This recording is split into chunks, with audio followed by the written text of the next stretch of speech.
이번에는 나라밖 소식입니다. 시리아에서 들려오는 안타까운 소식들은 언제쯤 멈춰질지 모르겠습니다. IS를 피해 탈환한 기독교 난민들은 겨울이 오기 전에 고향으로 돌아가길 간절히 희망하고 있는데요. 이라크에서 전해온 소식입니다. It's an all too familiar scene. Another funeral procession in Iraq. This one for victims of a car bombing in a bustling commercial district of Baghdad.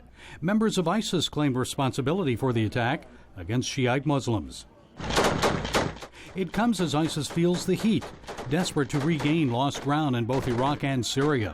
Earlier this year, Iraqi forces recaptured Ramadi and Fallujah, and now the stage is set for a military assault on Mosul, the ISIS capital city in Iraq. President Obama recently sent additional U.S. troops to an airbase near Mosul, and the French have deployed heavy artillery in northern Iraq. The Kurdish Peshmergas say they'll join coalition forces in the effort to free Iraq's second-largest city from the clutches of ISIS. I talked recently to the deputy speaker of the Kurdistan parliament. The Kurds will be there, and the Kurds like to share this important issue.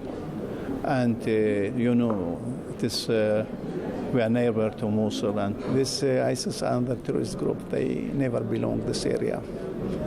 They will defeat as soon as possible. Last spring, the United States and its coalition partners sent the Peshmerga armored personnel carriers and artillery. The Kurds have repeatedly requested advanced weapons. Many Peshmerga fighters only possess antiquated rifles like this one for fighting the Islamic terrorists. Here in the Kurdistan capital city of Erbil, church leaders say they need more help for the Christian refugees. They still need food, clothing, and other supplies. Christians like former Air Force Captain Samir Faris. He suffered an abdominal injury during the Iran-Iraq War, and hot shrapnel tore through his leg during Operation Desert Storm. His family is weary of refugee life. Although he has little money and possessions, Faris shared a lunchtime meal with me and two European dignitaries. Swiss emissary William Fry was touched by the experience. They have nothing, and they received us with such a great openness of heart, and with all what they have shared it with us.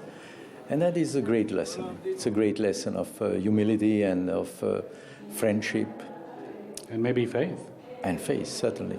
While conditions are now much better than they were 2 years ago when many of these Christians first arrived in Erbil, life is still difficult. They have more privacy now. They're not living in tents. They're living in one-room apartments. We and a huge number of other refugees lived outside in tents. We had no privacy. We lived in a trailer with 14 families. The adjustment was difficult for 52-year-old Noel Marzina Garash and his family because they had lived in a two-story house in Karakosh. He had a good job as a tailor, and his son Samir worked in construction. Now their family is cramped into a one-room apartment. Both men are unemployed and dependent on others for help.